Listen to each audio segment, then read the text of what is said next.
One of the things I learned from her was how to listen for capital letters. And by that, I mean she listens for those points of inflection or points of emphasis, where if you could visualize it in your mind, they would be saying them with capital letters. And so listening for those capital letters to say, that's it. That's what they really mean to say. Or that's important to them. I'm going to write that in capital letters because that sounds like it's a big deal. And I think that sometimes when I'm listening, people will set up something by saying, so what I really mean to say is, and that's just a softball. I mean, that's really easy. It's like, oh, okay, I got that. They're ready to say something important. But sometimes it's more subtle. Sometimes it's more, they'll be saying something and then they'll sigh and they'll stop. And they'll give a moment of silence. And then they'll say what they really want to say. And so when you listen for those cues and when you listen for those points of direction where somebody is about to say what's really important to them, then I think you get a little bit more attuned to listening for the capital letters and listening to the meaning that they're about to provide you.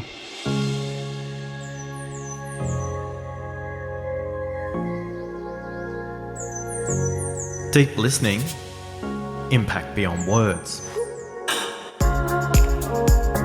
I'm Oscar Trimboli, and this is the Apple Award-winning podcast, Deep Listening, designed to move you from an unconscious and distracted listener to a deep and impactful listener. Did you know you spend 55% of your day listening, yet only 2% of us have had any training in how to listen? Frustration, misunderstanding, wasted time and opportunity, along with creating poor relationships, are just some of the costs of not listening. Each episode of the series is designed to provide you with practical, actionable, and impactful tips to move you through the 5 levels of listening. I invite you to visit oscartrimboli.com/Facebook to learn more about the 5 levels of listening and how to learn from others who are listening better. Joining me is our co-host, Nell Norman-Knott, who will ask the questions that you've been asking and asking me the questions I haven't considered to help make you a deep and impactful listener.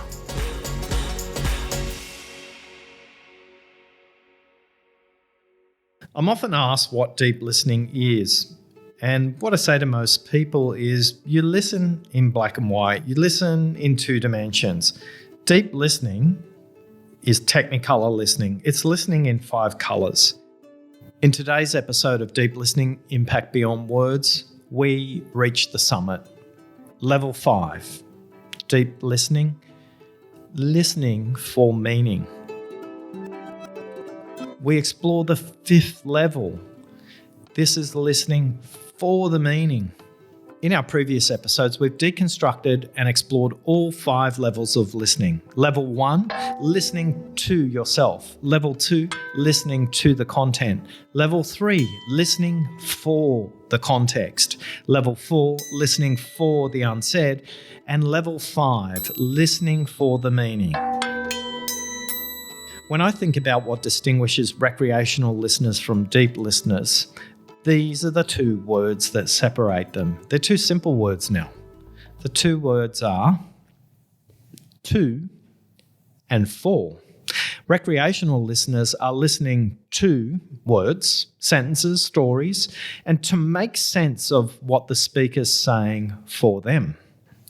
Deep listeners are listening for. They're listening for what's beyond the words. They're listening for what's beyond the sentences. They're listening for what's beyond the stories. They're listening for the context. They're listening for the unsaid, and they're listening for meaning. And they're listening ultimately for the speaker. And they're listening ultimately not to listen to the speaker. They're helping to listen for the speaker. They're listening first to help the speaker make sense of what they are saying and what they're thinking. They're listening first to help the speaker make sense of what they're saying and to make sense of what they haven't said so far, what else they're thinking about. The 125-900 rule says the speaker can think at up to 900 words per minute, yet they can only speak at 125 words a minute, and then there are nearly 800 words stuck in their mind while they're trying to get them out. A deep listener understands that they are there to help the speaker hear what they're thinking. Recreational listeners are listening to themselves. They're listening to make sense of what's being said for themselves. Deep listeners are listening for the speaker. They're listening for the speaker to understand what they mean, not just what they've said. Deep listeners are listening for the others. And ultimately, at level 5, we're listening for meaning. The meaning that matters the most is what is being said means something to the speaker. It's their own meaning. Level 5 listening for meaning, also explores when they're listening beyond the individual discussion, and you start to listen for meaning in groups, in teams, in organizations, and in ecosystems. At level 5 listening, you start to listen well beyond the boundaries of the organisation and the timeframes. You can start to listen for what it means next year or last year or for the next generation or many generations to come. In today's episode of Deep Listening, we'll explore how to listen for meaning in individual discussions as well as group discussions. Joining me today is my co-host, Nell Norman-Knott, who always asks the questions I haven't thought about and asks the questions that she knows are on your mind. Nell, as we expand on what listening for the meaning is, we'll do it in two different yet overlapping ways. Listening for meaning for someone else and listening for meaning in the groups. As I open up the Deep Listening playing cards and explore the meaning-based suit, it outlines some wonderful questions that you might like to explore. What can we explore that makes a bigger impact? What perspective beyond our own can we explore together? What's different in your thinking since we started? And if we had 24 hours more to think and discuss this, what other opportunities do you think would emerge? So, Nell, have you had a chance to spend some time with the Deep Listening playing cards as much as I have? Probably not as much as you have, Oscar, because you wrote them. But they sit on my desk and I've used them in different ways. We started working together when I was working at LinkedIn, and so I have used them for starter ideas when I'm going into meetings with someone within my team there or at a particular team meeting that we might have had. I also now use them really as reminders, because this stuff, there's a lot to understand, and I think it's the repetition and understanding and reading it over many days and a lot of time that it actually is beginning to sink into my mind. So that's how I use the cards. I think they are beneficial to so many different kind of scenarios and situations. To take a look at how you can use them, go to oscartrimboli.com/cards, and you can also buy them from that page as well. Hey, Nell, secret you don't know about, but in the background, I've been building an online program for leadership consultants who can learn how to use the cards in other situations. And I've interviewed a range of leadership consultants. And if you want to learn more about how to get access to that site as a leadership consultant, just send me an email, oscar@oscartrimboli.com, and you can become part of the early prototyping on that online site.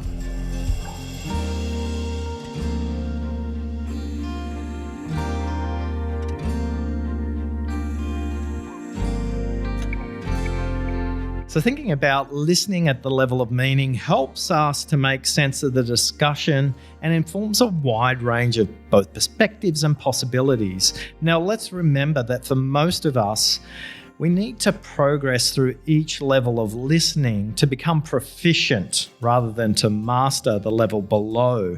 And for most of us, our goal should be to become proficient at level 1 and level 2. As Heidi's research explains, 86% of people are struggling with avoiding distraction, keeping their attention on the conversation and on the speaker. If you haven't had a chance to listen to episode 55 where we unpick all of the research, or maybe you'd like to download the research yourself, visit oscartrimboli.com/research and you can download the research, and it explains not only what people struggle with, but also how we discovered the deep listening villains as well. Now, one of the things people tell me is that listening at level 5 is transformational. It's transformational for the individual listening, it's transformational for the speaker, and it's also transformational as part of the system that we think about. And Nell, you had a bit of a transformation in December last year when you went back to the UK for a while. That's right. I went back to the UK in December last year because it was my dad's 80th birthday. My dad is one of those people who's really hard to buy for. I think we all have one of those in our life. I know who that is in your household, Oscar, and your wife, Jenny, would definitely know who that was. Yeah, you mean that's me? But seriously, what do you get someone when they turn 80? My dad is fit, healthy. He's still working as a psychotherapist and a lecturer. He has everything he needs. The idea for his present came around 8 months earlier when I was chatting with my sisters and my brother, Lou and Steve. Lou mentioned that she had in her attic in her house in London over 400 letters that were written during World War II between my grandparents, Joyce and Doug Hinshelwood, my father's parents. Days of 1940. Doug was posted to various points in England and in Europe with the Royal Air Force during the Second World War, whilst Joyce remained in the south of England in Surrey and several places in the east of London, raising my father and his brother John. So to relate this all back to the topic of meaning, those letters had meaning for the family, but they were just a bundle in the attic. So really meant little to anyone else. As siblings, we decided to produce a book of the letters for my dad's birthday. When we initially talked about it, I was like, oh, that doesn't sound too difficult to do. There's 4 of us. We can get through that. It's quite achievable. We've got around 6-7 months. And we also realised my uncle had already transcribed many of the letters so that they were in a document on the computer already. However, between us, we needed to proof them all. We needed to check that they'd been transcribed correctly. Some of the letters had been damaged over the many, many years that they'd been sat in the attic. So things had been illegible, so we had to go back and try and decipher them. Some of the dates didn't seem quite right. There were a lot of acronyms and abbreviations. In fact, we created a whole directory at the beginning of the book to explain what some of these acronyms meant. And there were also words and terms that I had never heard. Something called catarrh, Oscar. Do you know what catarrh is? Yeah, it's a tightness on the chest. Tightness on the chest. Phlegm. It is. That is exactly what it is. There's a lot of talk in the letters about phlegm, which surprised me because these were kind of mundane, every things to do with raising the children. But it was happening at a really unique time. It was during the Second World War. The Nazis were dropping bombs on London to the point where London nearly surrendered. And in fact, my grandparents' house where my father was living was bombed. They weren't in it at the time, otherwise I wouldn't be here today. They were away, but they came back from a weekend away or holiday and the house didn't exist anymore. So they went to live, my grandmother and my father and his brother went to live in a relative's house. And so they were in this little 3-bed semi in East London. And the letters are about my grandmother and her raising the 2 boys. It's everyday life. It's they get sick. They had chicken pox. There was no vaccines in those days. Whooping cough, learning to walk, first days of school, day-to-day things. My dad maybe not being that bright was in one of the letters, which was quite interesting, and we all had a good laugh about that. So through these letters, we gained more meaning about our relationship to one another. I live in Sydney. I've been here now for 10 years, and my siblings are all in the different parts of the UK, and they maybe don't see each other as much as we all used to. So it brought us close together. There was that transformation there around our relationship. The project was also it brought meaning to the letters because we produced this book. Now, my sister Emily is an author, and so she was able to leverage a lot of her connections and to publish the book. So it is published, and the British Library have taken it now into their collections. So it not only has meaning for our family, it contains all the letters, it contains all photographs from the time. We gathered photos of things like Anderson shelters, which is where people went during the bombing and during the raids in London, and those are interweaved with the text and with the copy, so that now these letters can also have meaning as part of social history at a time which was very dramatic and very impactful for everyone living there. But it really was a normal family life. I'm wondering what it meant to your dad. How did he react when he got the book? He's not an emotional person. He's a very calm person, and he was visibly emotional when he saw the book. He couldn't quite believe what it was when we gave it to him. And how did the rest of your family react watching your dad like this? Oh, I mean, they were all absolutely fascinated. They immediately said, can we have a copy? And we printed 50 copies so that we could give them to my uncle and to their children and the grandchildren, because as soon as everyone saw it, they wanted a copy, and because it's got relevance to so many people as well. Nell, a really good example when we operate at the level of meaning is it not only meant something to your dad, it meant something to you, it meant something to your siblings and to your dad's brother and to many, many generations beyond that as well. And that's the point. When you're listening at the level of meaning, it has a depth that goes well beyond just the conversation and the interaction that's happening in that moment. As you said, it's a legacy. It's a legacy not only for your family, but it's a legacy in the British Library as well. So that will have relevance for many years to come. Well done on a great project. I hope you feel proud, because I'm sure your dad does, even if he didn't say it. I feel proud. It was a really fun project to be part of, and I almost felt a little bit of mourning afterwards to not have that as a connection point. But I don't think we can ever top it as a present in the future.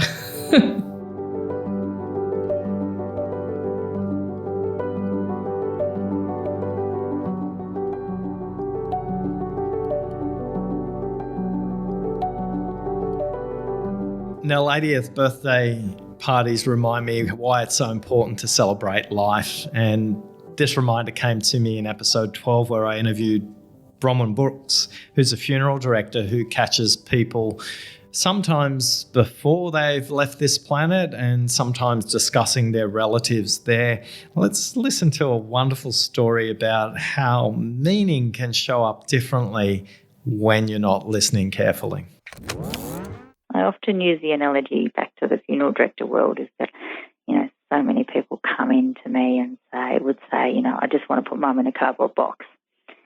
And, that was really, really common. And learning how to have that conversation with families. Well, what do they mean by putting mum in a cardboard box? Often that means they don't want to spend a lot of money on a coffin. The company I worked for, they had a range of cardboard boxes which actually cost more than the hardwood coffins. So, finding out, was it an environmental reason that they wanted to put, their mother in a cardboard box? And just having that conversation, I thought that was another example of listening and working out, what are people's reasons, behind what they're saying, and is what they're saying what you think they mean. What I like about the way Bronwyn listened during the story was She'd suspended judgment and she helped them find their meaning. Listening for meaning at level 5 can be as simple as asking the question, what does this mean for you? Subtly and dramatically different, you can also ask, what do you mean? What does this mean for you helps the speaker explore those extra 750 to 800 words that they have swirling around in their mind. Are there any swirling around in your mind at the moment, Nell? I really enjoyed listening to Alan Stokes in episode 2, where he talks about listening for someone else and not for himself. Yeah, I think Alan draws a clear difference in listening from your perspective to listening for their perspective. I think it's a fairly clear dichotomy. When there are two people in a conversation and one person's going through a struggle, sympathy is about the person who is hearing about the struggle. It's all about me, me, me. I am feeling bad for you. That's a selfish thing. It's well-meaning. Sometimes it can be helpful. But basically it's about I need to feel sorry for you because of what you're telling me. If you think about that deeply, that doesn't help the other person. What helps the other person is empathy. And that is being there with them. It's about them. So our aim at Lifeline is to offer empathy, which means it's about them. It's not sympathy about me and what I think and what I feel about, how bad it is for someone else to go through a breakup or a mental health issue or whatever. It's about them and what we can do to support them to get through their crisis. And that's where reflection's crucial. Because reflection, by definition, is you giving back to someone else what they've just told you, either in content or in broader meaning or in feeling. In the one action of reflecting, you are acknowledging that you've heard, you've really heard. Can you notice Alan's primary orientation is focused out? It's focused on the speaker because it's the result of progressing through the other 4 levels of listening that Alan can help the speaker start to explore their own meaning.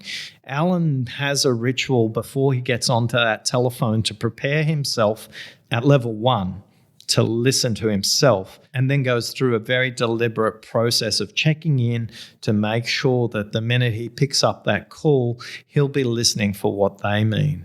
I think Alan makes this point really well. It's about being there with them rather than feeling sorry for them. It's this orientation that Alan holds that helps him make an impact beyond words. When Alan is listening for their meaning, rather than trying to make sense of what they're saying or trying to make meaning from the discussion only for himself. Yet, Nell, whether you're dealing with life or death issues as a Lifeline counsellor on the telephone, sometimes, honestly, meaning can come from the kitchen sink. It can come from something as simple as dirty dishes. I don't know about you, Nell, but sometimes if I come home after a day and there's dirty dishes in the sink, I make up a lot of stories about who those plates belong to and why they should have cleaned up. And in doing that, you can notice I'm in judgment, I'm thinking about myself, and I'm not thinking about them. I think that's a very common feeling, Oscar. The thought that so many people must have when they walk home, whether you're trying to maybe park your car and you realize there's only one parking spot, but the really ignorant, selfish person next to that spot parked their tires over the line so you can't get in there. What were they thinking? But you know what? It might not have been them. It might just be that the person before them on the other side hadn't parked quite in the space, and it's not really their fault. But yeah, you're right. I feel like we jump to those judgments so easily. I get worked up about the dirty dishes, not only at home, but I walk into a lot of workplaces. We see lots of dirty dishes in the community kitchens and lots of signs about the importance that everybody should be putting away and cleaning up after themselves. And I think you can judge a lot about a workplace by its kitchen. Sometimes kitchens at home, there might be teenage kids or warring parents.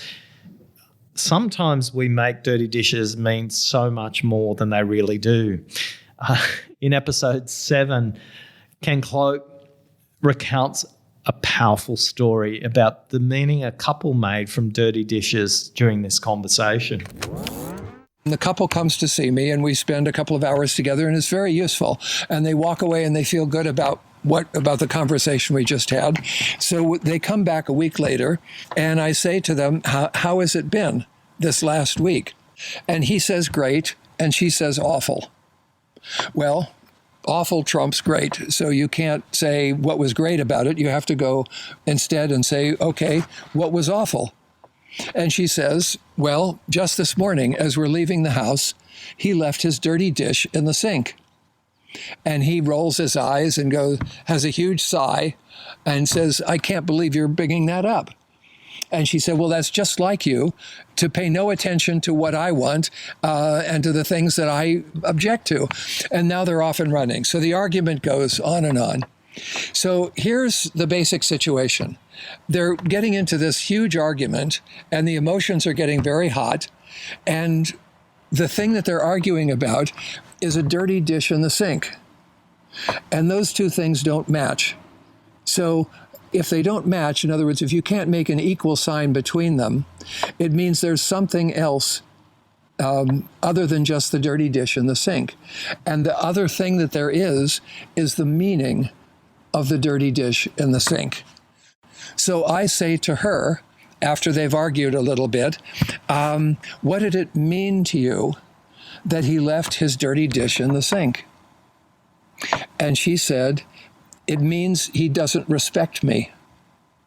Okay, now that's significantly more important. You can understand why somebody would get upset, not so much about a dish, but about respect.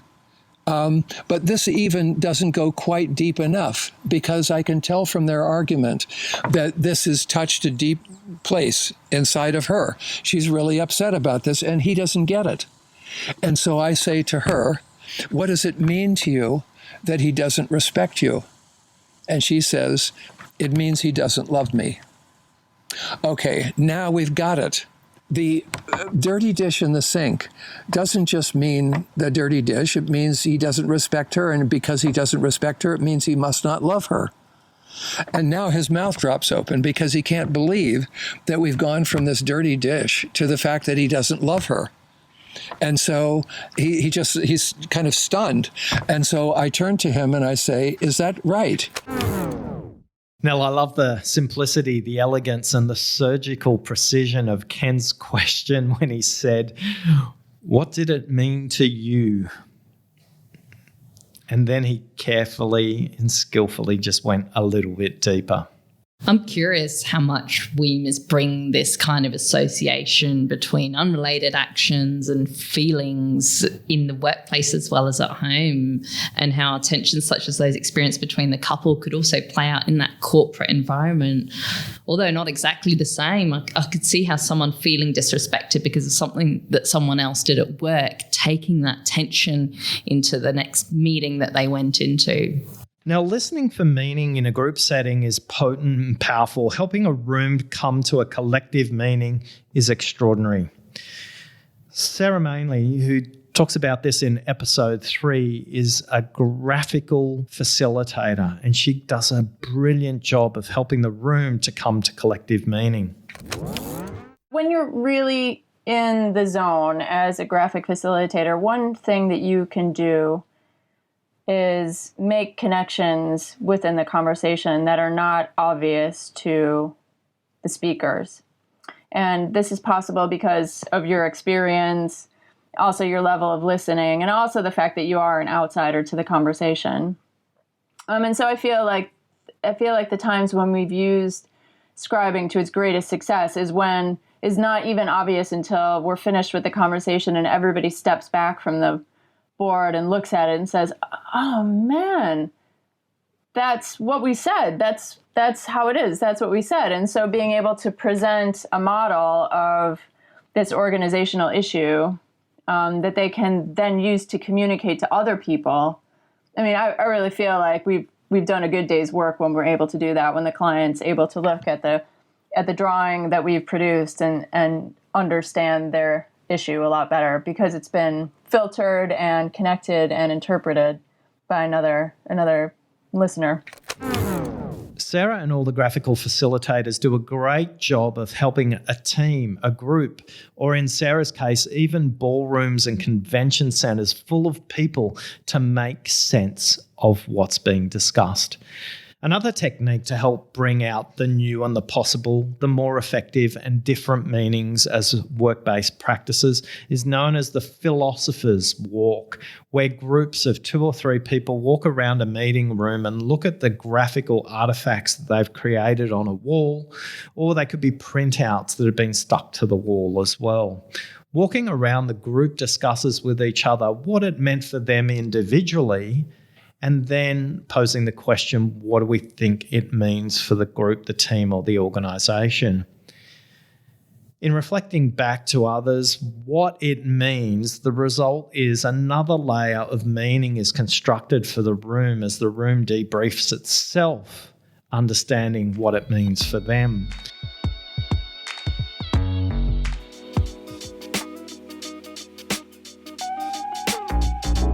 Now, it reminds me of a story. I was doing a facilitation. It was out near the Sydney Cricket Ground. It was an old bank building that had been renovated. The building is now called The Vault, and it has beautiful 1890s architecture. It's quite cold in there because the walls are so thick. And the reason the walls are so thick, it was because it was a bank vault that stored bullion as well as cash. And the biggest concern as I looked into the history of this venue was that people would come along and literally knock down the walls of the bank and take the money out during the night time because the vault stands alone. Anyway, I digress. When I facilitate a workshop with teams, one of the things I'm very deliberate about is asking the teams to reflect on the past as well as the future. Too many planning workshops, Nell, spend way too much time thinking, talking, and actioning the future, and not enough time acknowledging the past, what brought us to where we are today. And when I initially proposed this to leaders that I'm facilitating on behalf of, I sense a bit of tension. They don't want to go to the past. They just want to look to the future. But there's a reason we have funerals, Nell. We have funerals to celebrate the life of that person who's passed for the living, but we also want to acknowledge what they've achieved. Too much work in corporate spends all its time focused on what's going to happen that's awesome, wonderful, amazing in the future, without acknowledging the past, which built the foundation that got us here. Not only the past and the foundation that got us here, but what from the past are we going to take forward? And what from the past do we choose to leave behind? And I often do this exercise and I ask groups to have a conversation with each other individually and then collectively about what from the past they want to leave behind and what from the past they want to bring forward. And I do it in that order for a reason. Yet most of the time is spent in a conversation about what do we want to leave behind. That's where the tension is. That's where people make meaning of certain things. And in this workshop, what they were making meaning from is a practice, a ritual, a routine called the Daily StandUp, a 15-minute meeting where everybody working on a project comes together and discuss what happened yesterday, what they're working on today, and what they might need help on from others. And the exercise was finished. And what the group had come to a decision on was nothing. They hadn't decided. They were stuck about whether they should progress and bring the stand-up forward or leave it behind. So I posed the question to the group, noticing where your team is now stuck about the stand-up, What does that tell you about the stand-up? It created enough tension and courage for someone in the group who was an introvert to speak up. And they simply said, stand-ups are a complete waste of time. We go through this ritual, we make ourselves feel better, but we never question how productive we could make the stand-up. And they explained 3 things they would do to make the stand-up more productive. And for them, the stand-up meant 15 minutes of their life that they'd never give back. So I simply posed the question, what else? And other people started to jump in, some people saying the stand-ups are really worthwhile to them. It meant a lot to them. And as a result, what the leader noticed and came to me at the break and said, we're going to take the stand-ups forward, but in a completely different way. And it was the skill the leader displayed in that moment where he asked the person who said stand-ups are a waste of time to lead the stand-ups going forward. So after the break, we had a 15-minute stand-up about how to run a stand-up. And it was really interesting because the person who'd spoken up initially said, this should be the way stand-ups are run going forward, rather than simply going through rituals, going through routines and going through the motions. And I'd pose a question to you, if you're listening as a leader right now and you're part of a stand-up, or you're a listener who is in a stand-up and don't want to speak up, take one stand-up a month aside and just simply ask the question, how could we improve the stand-up? Rather than going through the motions, the rituals and the routines of stand-up. And you'll notice a transformational impact. Wind the clock forward 6 months after that workshop, Nell, I get a call from the guy who said we should leave the stand-ups behind. And he said, wow, thank you. The way you got our group to talk about the stand-ups is fantastic.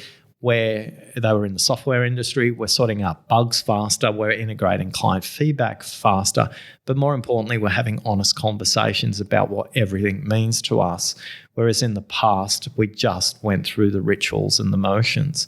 My point is really simple, Nell. If you don't know what meaning people are making out of these rituals, they can become quite pointless. Oscar, those stories about your experience running workshops are so fascinating to listen to. What other examples have you got? The one that comes to mind is probably about 2.5 years ago. It was a people manager meeting where I was invited in to speak about deep listening. So visualize a room with chairs in theatre style, and there was about 80 people, but it was a narrow room, so there was only 6 wide and whatever that works out, about 20 deep, probably more, 25 deep. So it was quite a narrow, long room. So it wasn't ideal for presenting in, and I was speaking on the topic of deep listening. Nell, have you ever walked into a room where you could cut the tension with a knife? I've definitely been in rooms like that. And as I spoke at the 10-minute mark and at the 20-minute mark, I could feel the tension getting higher in the group. And some people call it their Spider-Man tingly feeling. Other people just go with your gut feel. And for me, it was like making sure my attention was in the room, on the room, not on me and what I was presenting. And this tension was there. I could taste it. I could smell it. It was kind of like mildew that was dripping through the building. And it's a manufacturing organisation, and there's about 500 people in this organisation and about 80 people managers. And at the 30-minute mark of this meeting, I just stopped. I turned to my host, who was sitting in the front row, and just said, do you trust me? And he kind of gave me this look of confusion.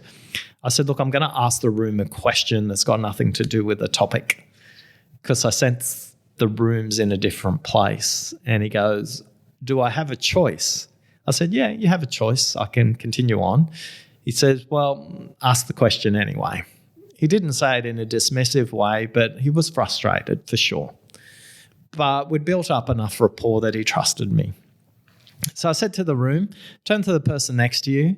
If the last 7 days was a movie. What movie would it be here in this organization? And the room exploded into noise and people turning and talking to each other and lots of laughter. And the energy dynamic changed quite dramatically. And the leader came up to me and asked me to switch my mic off and said, "What the hell is this about?" And I said, "Don't you feel what's going on in this room? Don't you sense the tension?" He goes, "I have no idea what you're referring to."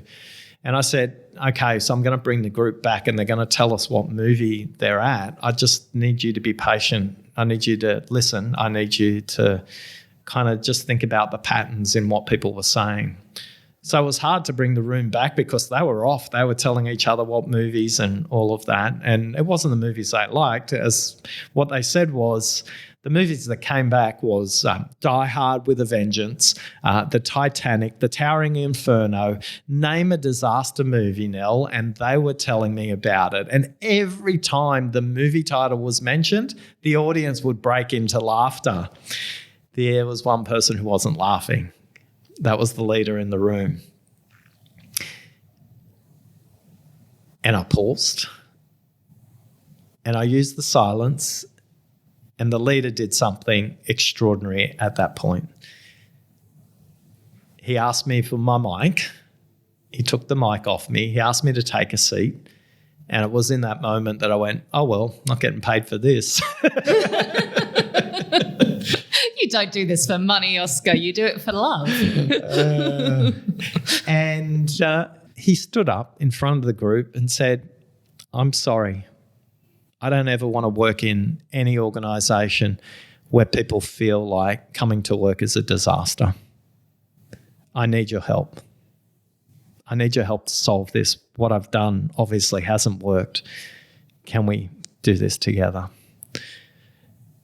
Now, what we did in the last 20 minutes of that workshop was to throw away the deep listening agenda, and I posed the question about who aren't we listening to as this community, and the group said, you know, some of the most obvious people on the front lines of this manufacturing site were the people that they weren't listening. The backstory, listening for the context, level 3, if we go back there now, what was happening was that there were some impurities in the production line, which meant quality assurance wasn't able to verify that the sterile stock was able to be released to the general public. And there were millions of dollars worth of stock being held up in this environment. And what they'd been working on for 3 months is they continuously thought they'd solved the problem only for it to reappear a week or two later. And the fix that they'd put in wasn't the fix. It was just that the pipelines were clean for a while. And in asking the production staff how to help them with solving the problem, they solved the problem in 3 days, not 3 months. How many situations are you not listening to your frontline workers in, whether that's bank tellers or customer contact center people? But the point of this isn't about stock or quality or anything like that. The point is, if you ask people to explain a really complex topic through a movie or a book, it gives them permission to tell the truth. They would never have told this leader that it was a disaster coming to work every day. Yet the movies allowed them to speak the truth. And that's where you can have an impact beyond words. And in this case, many millions of dollars by just listening to what the room's doing, because the consciousness we need to have is to have our attention on what was the state of the room, not how nervous I was as a speaker. By the way, I was very nervous as a speaker, but I always am. As the world champion deep listener, it's like speaking is my evil villain. So that's one of the stories for me that brings meaning to life. I think that simple act of you channeling the audience and asking me that question about my consulting work, that was really powerful, because you're pulling out these stories that have come from my work, and I'd encourage others to ask me those kinds of questions. We love hearing from people who are listening to the podcast. So how would you suggest they connect with us? You make a really good point, Oscar. I could see how, I get insight into you day to day, and I hear how many fascinating stories you've got to tell, which is why I wanted to draw that one out of you when I asked that question. It's really simple to contact us. Go to the website, www.oscartrimboli.com. You'll see on the right-hand side there's a button you can click to send us a voice message. You can also send us an email to podcast@oscartrimboli.com with your question in it there. But for now, we've got some questions that have been asked, and we're going to go through and play those now. Please leave your message after the tone. Hi Oscar, it's Cliff here from Sydney. I wonder, when you spend your day listening to people, do you go home with an empty battery for listening? Keen to get your thoughts. G'day, Cliff. When you spend 93% of each day, each week listening, you need some really practical ways to recharge those listening batteries. So in the early days, did I go home with listening batteries completely depleted and needing a recharge? You betcha. So the strategies I put into place were pretty simple. It's probably about an hour commute from where I work to where I get home. So one of the things I'm big on is to kind of change the frequency when it comes to my listening. So rather than listening to conversations, I listen to music on the way home. I find that completely changes the frequency of how I listen. And when that's not working for me, what I do is I listen to absolutely nothing. There's an app called Coffee, and Coffee is an app that just plays the sounds of things in coffee shops, the sounds of a coffee machine, of cups clinking, or I might just simply play the Headspace application on my phone, which is a meditation app, or Insight Timer. Either one of those help me recharge my battery. But if you do spend a lot of your day listening, you absolutely need to recharge those batteries. Hope that helps, Cliff. Hi Oscar, Jade here from Melbourne. In a group situation, we often find varying abilities to listen. How could I show others through my behaviour and my ability to listen to make sure that others in the room can make the right space to sit in the silence and to really show everyone that we can listen deeply? Thanks for that question, Jade. A lot of it is about what we role model and what we show. It's about getting set at level one, listening to yourself. Are you, as the leader, ready in the room for the conversation? Have you cleared everything out of your head before you start? Are all your distractions out of the way? Have you told the room that your phone is switched off and in a bag or in the corner, not on the table? Are their laptops present? Is yours present? Can you take your laptop out of the room or your iPad? Is everybody got water? And are you noticing your breathing? 3 simple tips for you to help role model listening to the room. Sometimes we get confused that we say silence equals deeper listening, but I think we all need to start right back at the beginning as leaders in the room and just role model what it means to be a great listener, and that's to be ready to listen. So I think if we can start with those 3 things, we'd make a huge difference in the world, Jade. Hi, this is Melanie in Michigan, and I've noticed that my communication challenges are directly tied to technology and specifically my cell phone. I've noticed that if I'm on my phone doing something for fun or even for work, that when people talk to me or interrupt me, that I still tend to look at my phone. And I'm aware that that's poor communication. I don't appreciate it when that happens to me when I'm trying to talk to somebody and they're looking at their phone. So my challenge and my question would be, really how can we balance using technology and being productive, but still being present and available for communication with our coworkers and also with the people in our lives that we love. So thank you very much. Thanks, Melanie. And building on Jade's point, let's think about in the moment if it matters. If this conversation truly matters, do we need our phone? And you talked about productivity. I agree. We need to be productive. But for the time we're listening, why not put the phone away and signal to the other person that they're so important that we're doing that? If we need the phone to take a note or something else, then let's bring it back. And I'm sure the person you speak to would wait for it. If you signal to them and said, look, this conversation is really important to me, what I'm going to do is I'm going to put my phone over there on the bench or in my bag. Or this conversation's really important to me. I'm going to put my phone in flight mode. It's going to be on the table, but it won't buzz and it won't ring. When they have something important to say, which I sense is what you meant by productivity, Melanie, pause at that point and ask them, is it okay if I can take a note on my phone?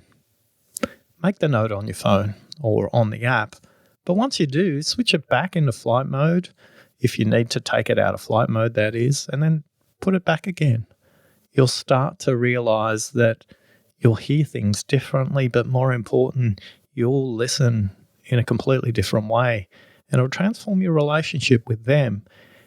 And the productivity that comes as a result of hearing things that aren't said will be amazing. Practice that, Melanie, and let me know how you go. Hi, Oscar. This is Marlies from Amsterdam. I feel that deep listening is super effective in most settings, be it a business meeting or a training environment. However, I was just wondering, are there any situations in which you wouldn't recommend deep listening, in which deep listening doesn't make sense?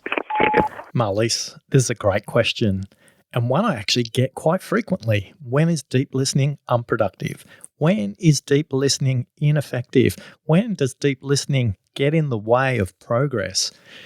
I think we need to notice a couple of things. Are patterns recurring in the dialogue that's taking place? When we're having discussions, are the same themes coming up and not getting resolved? Whether that's within that conversation or over an extended period of time. Imagine a work in progress meeting on a project where every month the same issues get raised, but they're not getting resolved. I think in those moments, deep listening doesn't become effective. I think deep listening is effective only when we have a bias towards action. What do I mean by that? I mean, the difference between hearing and listening is the commitment on both parties, the speaker and the listener, to take action. The difference between hearing and listening is action. So when is deep listening unproductive? When there isn't a commitment to action. I hope that helps. Hi, Oscar. It's Andrew from Orange County, California. And after a bit of thinking, I've realized that I struggle with allowing silence, especially when I'm in client meetings, when I feel like I need to be in the driver's seat the whole time. So do you have any suggestions on how to make a bigger impact with my listening when I'm running these meetings? Thanks. Hi, Andrew. Great question. The answer is in your own question. When you said, I need to be in the driver's seat, do you really? Are you attending those meetings for you, or are you attending those meetings for your clients?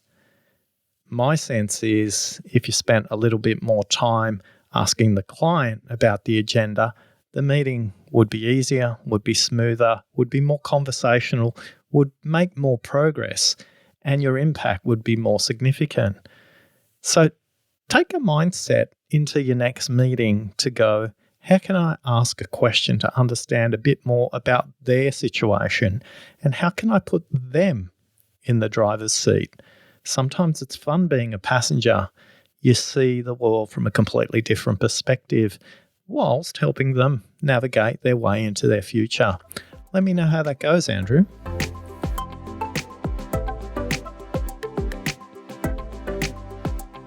Oscar, I love hearing those answers to the listeners' questions because they're real world situations which must be relevant for so many people, and the responses you've given are so practical and helpful. I'll definitely be using those in the future.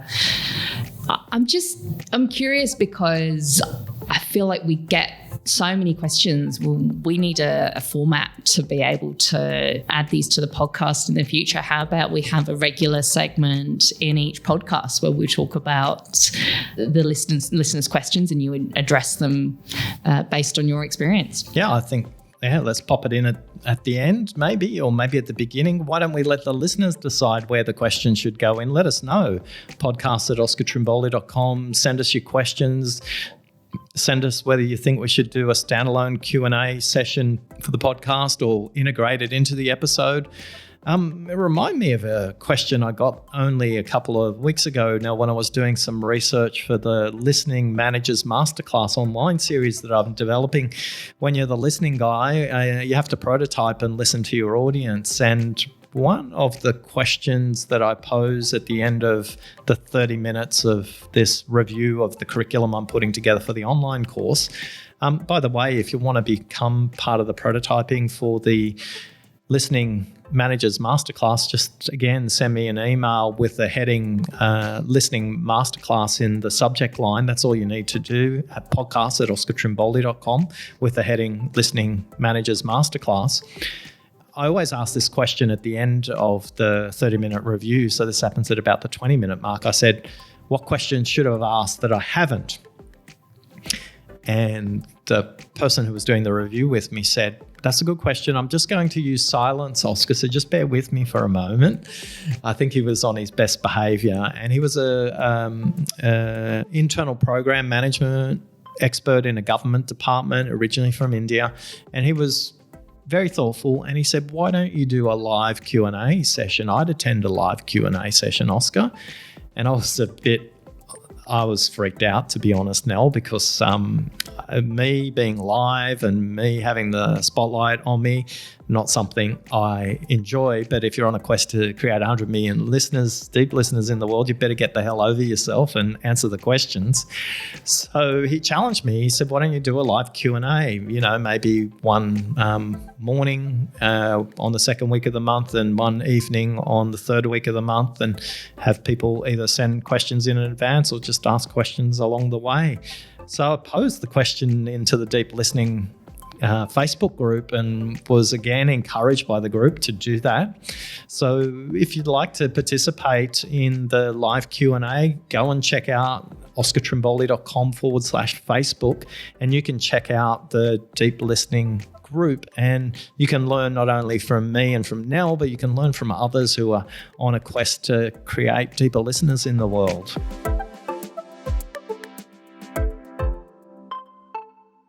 Now, as we bring the 5 levels of listening to a close, look forward soon to us unpacking the 4 villains of listening, but more importantly, starting to come back to that interview format that you all say you enjoy.